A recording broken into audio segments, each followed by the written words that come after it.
সৃষ্টিকর্তার পূজা করো, তারই ইবাদত করো, তারই স্মরণ করো, তারই ধ্যান করো, তারই জপ করো, তারই তপ করো, তাকেই খেয়াল করো, তার হুকুম মতো সব কাজ করো। তাহলে মানুষ আমরা আখেরাতের তুলনায় দুনিয়ার জীবনটা ক্ষণিক আছে দেখি।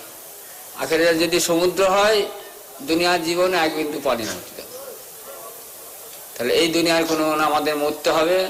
মরার মানে সব ধর্মই বলছে তোমাকে সৃষ্টিকর্তার কাছে এই দুনিয়াতে যা কিছু করেছে তার জবাবদিহি করে, তার হিসাব দিতে হবে। সেই জন্য আল্লাহ তাআলা 1,24,000 পয়গম্বরকে পাঠিয়েছে দুনিয়াতে এই আল্লাহর হুকুমটা শুনিয়ে দিয়ে। খ্রিস্টান ধর্ম, হিন্দু ধর্ম, মুসলমান ধর্ম, সব ধর্মেই মহাপুরুষ এসেছে।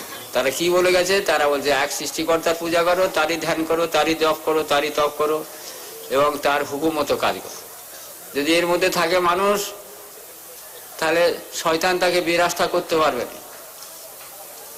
শয়তান মানুষের 24 ঘন্টা দুশ্মন। আমরা দুনিয়ার কেউ দুশ্মনী করলে তার ক্ষতি করবার চেষ্টা করি, আর শয়তান মানুষের 24 ঘন্টা দুশ্মনী করছে। তার প্রথম কাজ, শয়তানের কাজ মানুষকে আল্লাহর স্মরণটা খালি ফুটিয়ে দেয়। আল্লাহ বলছে আমি সমস্ত মানব জাতিকে পেটিয়েছি এক সৃষ্টিকর্তার পূজা করো, তারই ধ্যান করো, তারই জপ করো। কিন্তু শয়তান মানুষের জানি